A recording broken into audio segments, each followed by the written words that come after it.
तो जैसे ही नेटफ्लिक्स ने घूसखोर पंडित का जो पोस्टर है वो रिलीज किया, उसके बाद से ही पूरे सोशल मीडिया पे हिंदुस्तान में बॉयकॉट नेटफ्लिक्स ट्रेंड करने लग गया। और दोस्तों ये पहली बार नहीं है जब बॉलीवुड इस तरीके की फिल्म ला रहा है जिसका टाइटल जो है वो अगेंस्ट ब्राह्मण कम्युनिटी है। ये चीज बॉलीवुड के द्वारा शुरू से फॉलो करी जा रही है। यूं समझिए कि जब से बॉलीवुड का जन्म हुआ है ना, तब से ये चीज फॉलो की जा रही है। आपने नाम सुना होगा पोंगा पंडित, उसके बाद हवस का पुजारी, गुनाहों का देवता, ऐसे ऐसे नाम, ऐसे ऐसे टाइटल फिल्मों को दिए गए हैं पास्ट में। और अभी 2026 चल रहा है और अभी भी ये चीज फॉलो करी जा रही है। देखिए बहुत इजी है एक छोटी सी कम्युनिटी को, या यूं कह ले हिंदू कम्युनिटी को टारगेट करना बहुत इजी है बॉलीवुड के द्वारा। और ये बहुत टाइम से करी भी जाती है। क्यों? क्योंकि जो हिंदू है ना वो बहुत ही सॉफ्ट हार्टेड होता है, वो बहुत पोलाइट होता है, वो कभी रिवोल्ट नहीं करता। रिवोल्ट भी करता है तो वो अपने मुंह से करेगा। लेकिन यही चीज़ अगर आप किसी और कम्युनिटी के लिए बोलते तो आपका सर जो है वो धड़ से अलग हो चुका होता। आपने 2014 से पहले देखिए, 2014 से पहले तो ऐसा बहुत होता था, बहुत इजीली फिल्म बना दी जाती थी हिंदुओं के ऊपर। आपने पीके देखी होगी, उसमें आमिर खान ने मतलब कितना ह्यूमिलेट किया है, शिवजी को भागाते हुए दिखाया बाथरूम में, ये सब किस तरीके से ह्यूमिलेट किया था आमिर खान ने।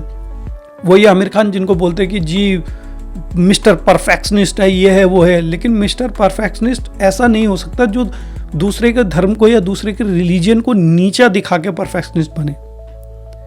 आज घूसखोर पंडित की इसलिए ज्यादा बात हो रही है क्योंकि जो इसके डायरेक्टर और एक्टर है वो दोनों खुद ब्राह्मण है। मनोज वाजपेयी खुद एक ब्राह्मण परिवार से आते हैं। ऊपर से जो इसके डायरेक्टर वो है नीरज पांडे। और जो कैरेक्टर है इसमें पुलिस का दिखाया गया है, जिसको मनोज वाजपेयी ने, जिस कैरेक्टर है मनोज वाजपेयी का, उसका जो मूवी में सरनेम है वो भी दीक्षित है। तो ऐसे आपको क्या जरूरत पड़गी कि एक ब्राह्मण समाज को आपको टारगेट करना है? मतलब करप्ट तो हर कोई होता है, हर किसी समाज से, हर किसी धर्म से करप्ट लोग होते हैं। और पुलिस में ऐसा नहीं होता कि सिर्फ ब्राह्मण ही होते। आप टारगेट इतनी बहुत छोटी कम्युनिटी है हमारे हिंदुस्तान में जो ब्राह्मण कम्युनिटी है। अब हमारे बीच में इतने बड़े बड़े लेजेंड है ब्राह्मण जिन्होंने देश को किन ऊंचाइयों पे पहुंचाया गया। आप लता मंगेशकर को ले लो, आप सचिन तेंदुलकर को ले लो, आप हमारे पुराने प्रधानमंत्री वाजपेयी जी को ले लो, सीवी रमन को ले लो, इतने बड़े बड़े लोग हैं, नेहरू जी हैं। आपने उनकी तारीफें तो कभी नहीं करी। उनके पीछे भी मूवी बनाओ, लेकिन अगर आप उनके पीछे भी मूवी बनाओगे तो उनके पीछे भी एक गलत भावना दिखाओगे, क्योंकि टारगेट इजीली हो जाते हैं, आपको कोई फर्क नहीं पड़ता। लेकिन यही, और ये अभी नहीं हो रहा। आपने अभी एक फिल्म देखी थी भूल भुलैया 2, उसमें क्या है, यही भूल भुलैया 2 कार्तिक आर्यन वाली, उसमें क्या है, उसमें भी एक चीज दिखाया गया है, छोटा पंडित, बड़ा पंडित और पंडिताइन। और ये तीनों कैरेक्टर फिल्म में सबसे बड़े महा ठग होते हैं। ये क्यों दिखाया गया? क्योंकि आप इजीली टारगेट कर सकते हो। और दोस्तों आजकल इसके पीछे देखो एक दूसरा रीजन भी हो सकता है जो मेरे को नहीं पता, लेकिन हो सकता है, क्योंकि आजकल जो है वो मार्केटिंग इस लेवल पे पहुंच गई है कि अगर आप किसी भी मूवी को विवादों में फंसा दो या कंट्रोवर्सी में फंसा दो तो उसकी मार्केटिंग करने की फिर जरूरत नहीं होती। आपने जवान और पठान के साथ बिल्कुल ऐसा देखा होगा, और बहुत सी फिल्मों में आपने ऐसा ट्रेंड देखा है।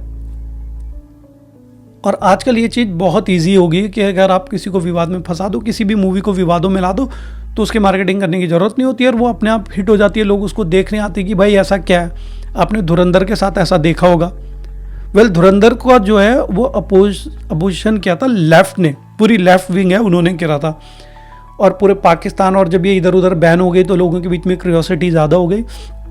तो आजकल ये चीज़ बहुत ट्रेंड में आ गई। और आप बताइएगा कि आपको क्या लगता है, ये जो टाइटल है ये इसीलिए इस तरीके का बनाया गया है? ये फिल्म ही पूरी स्क्रिप्टेड कुछ ऐसी है, क्योंकि जो डायरेक्टर है उन्होंने इस बात पे सफाई दी है कि उन्होंने कहा है कि ये एक फिक्शन है, इसमें ऐसा कुछ नहीं है। और अभी देखिए नेटफ्लिक्स इसके बारे में क्या स्टेप लेता है, इसका टाइटल को चेंज करता है या नहीं करता, वो तो आने वाला वक्त बताएगा। लेकिन जो योगी आदित्यनाथ है उनके निर्देश पर यूपी में इसके ऊपर, लखनऊ में इस डायरेक्टर के ऊपर जो है वो एफआईआर रजिस्टर हो चुकी है। और अब देखना पड़ेगा कि डायरेक्टर, प्रोड्यूसर, फिल्म मेकर जो सब है वो इस पे क्या संज्ञान लेते हैं और नेटफ्लिक्स इस पे क्या संज्ञान लेता है, क्योंकि ये फिल्म नेटफ्लिक्स के ही प्लेटफॉर्म पे रिलीज़ होएगी। उन्होंने इसके लिए ऑब्वियसली वही इसके प्रोड्यूसर हैं, तो वो तो आने वाला समय बताएगा। लेकिन जो मेन चीज़ है वो यही है कि जो ब्राह्मण है वो बहुत बड़ी चीज़ है हमारे देश के लिए। उन्होंने हमारे देश के लिए बहुत कुछ किया है और करते भी आ रहे। अजीज डोभाल प्रेजेंट का इसका बहुत बड़ा एक एग्जाम्पल है, जो अपनी खुद की, अपने देश की, मतलब अपने परिवार की जिन्होंने नहीं सोची, वो देश के लिए पाकिस्तान में रहे सालों तक। मीन्स जान कभी भी जा सकती थी, कभी भी जा सकती थी, लेकिन उसके बाद उन्होंने देश को पहले सोचा। लेकिन बॉलीवुड कभी ये चीज़ नहीं सोचेगा कि वो छोटी सी जो कम्युनिटी है उन्होंने हमारे देश के लिए क्या किया है। उन्हें तो बस अपना पैसा दिखता है। ये वही बॉलीवुड है जहाँ कोई किसी का नहीं होता। आज राजपाल यादव जेल में है और राजपाल यादव के लिए अभी तक किसी ने आवाज़ नहीं उठाई है। तो बॉलीवुड पैसे कमाने के लिए कुछ भी कर सकता है। जहाँ बॉलीवुड वालों को पैसा दिखता है वो वहीं चले जाते हैं, उसके लिए चाहे खुद को बेचना पड़े या खुद के माँ बहन किसी को बेचना पड़े। ये चीज़ किसने प्रूव करके दिखाई है? मनोज वाजपेयी ने। क्योंकि खुद पंडित होकर मनोज वाजपेयी और डायरेक्टर जब खुद पंडित, खुद ब्राह्मण होकर ब्राह्मणों के अगेंस्ट वो मूवी बना सकते हैं, ऐसा टाइटल रख सकते हैं, घूसखोर पंडित। फिल्मों में पंडितों के लिए हरामखोर वर्ड यूज होता है, कोई कुछ नहीं कहता, और वही यूज करते हैं जो खुद ब्राह्मण है। दूसरी कम्युनिटी, दूसरा समाज तो बाद में बोलेगा, पहले वो खुद ही बोल देते हैं। तो दोस्तों देखना होगा कि आने वाले टाइम पे फिल्म के बारे में क्या होता है, कोई नई अपडेट, फिल्म का नाम चेंज होगा, टाइटल चेंज होगा या नहीं। मिलता है अगले वीडियो में, तब तक के लिए जय हिंद, जय भारत।